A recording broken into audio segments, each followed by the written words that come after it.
Alright guys, I've been meaning to put a few videos together for a while now, and real life got in the way. Uh, I'm pretty new to the making video thing, so hopefully you can bear with it.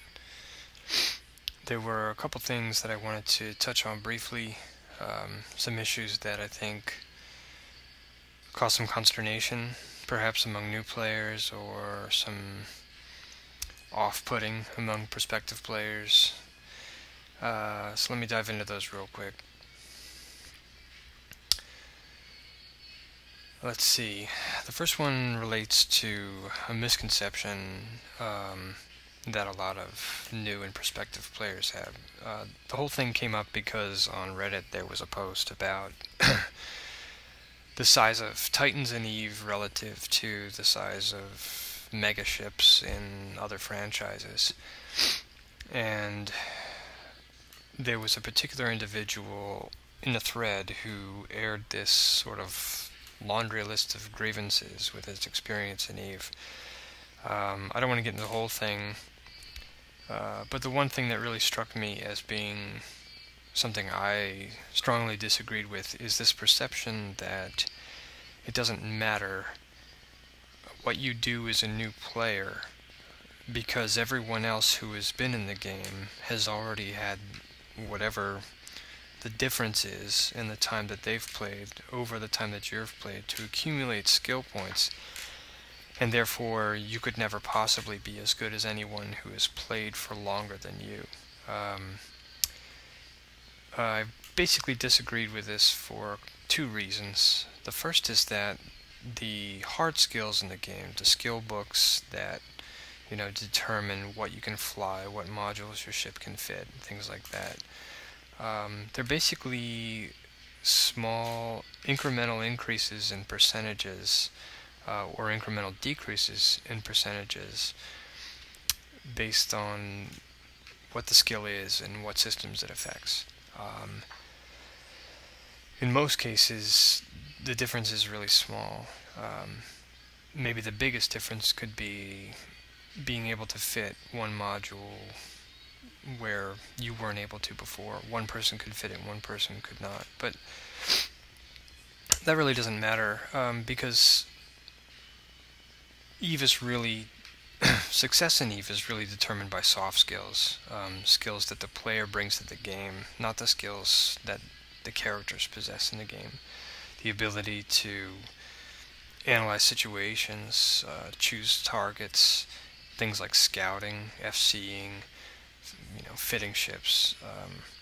That stuff comes with time, experience in the game.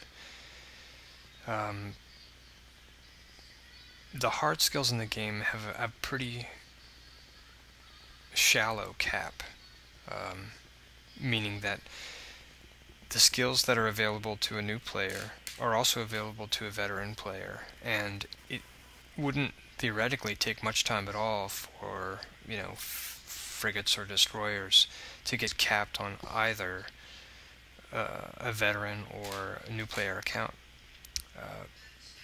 In fact, the tutorials, the promotional materials that CCP provides in terms of marketing, trailers, things like that, encourage new players to find something they enjoy in the game and specialize. That by specializing in whatever it is you want to go for, it's the fastest path to leveling the playing field in terms of these incremental percentages that the skill books give you. And everything else that you learn, the soft skills, are really what's going to make the difference in terms of how you interact with other pilots. So the key point I'm trying to make is that this perception that the veterans are always going to be better, or the veterans are always going to have this hard-coded advantage of percentage points based on all these skill points and whatnot, I find that to be false. And I wrote a very brief comment to that effect, but essentially that's the point I want to make, that New players should feel that they're more than capable of contributing if they're paying attention to the information that the game gives them and focus on one particular area at first, and when you nail down your specialization, pick a different specialization and go for that one. That's really how I would advise new players to tackle that particular issue. But that brings me to the second thing I wanted to bring up, which is that there's also a perception that any problem can be solved by throwing enough money at it. There's a general perception with maybe pilots who are less experienced that more expensive is better.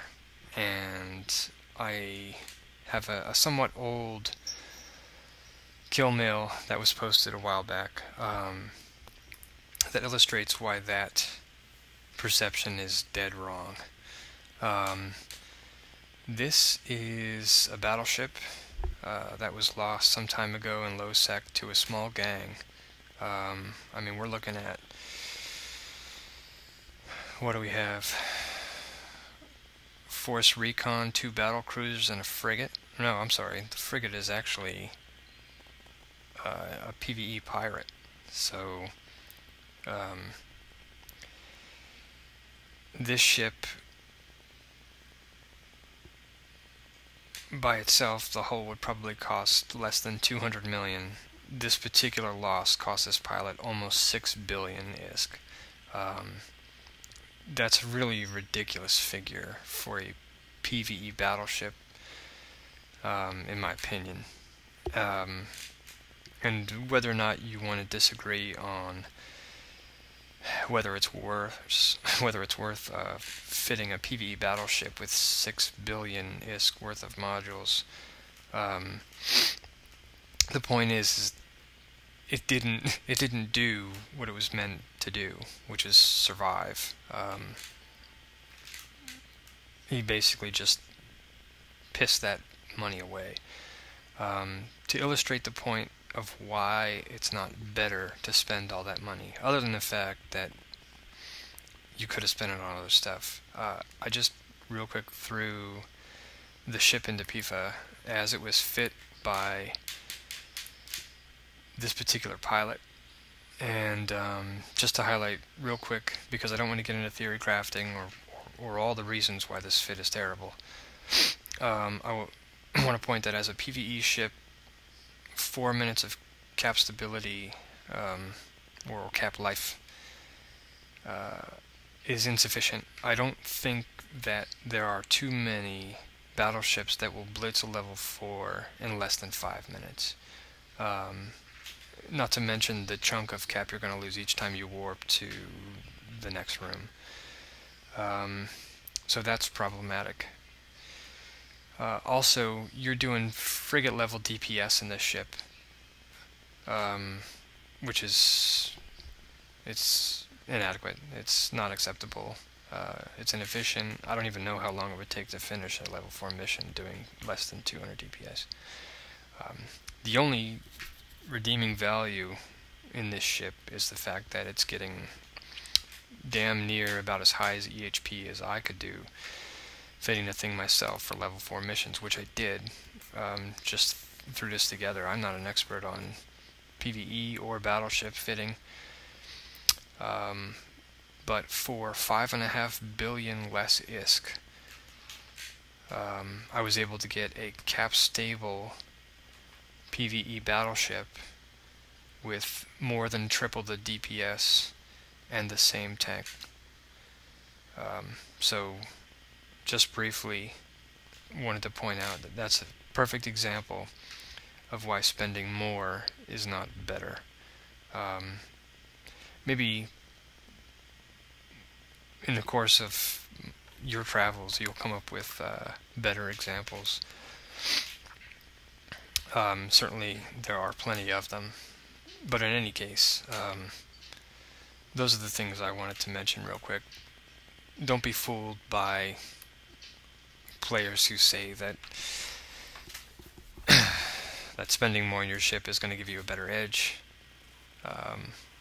or that there's no point in PvPing as a new player because everyone else you encounter is automatically going to win.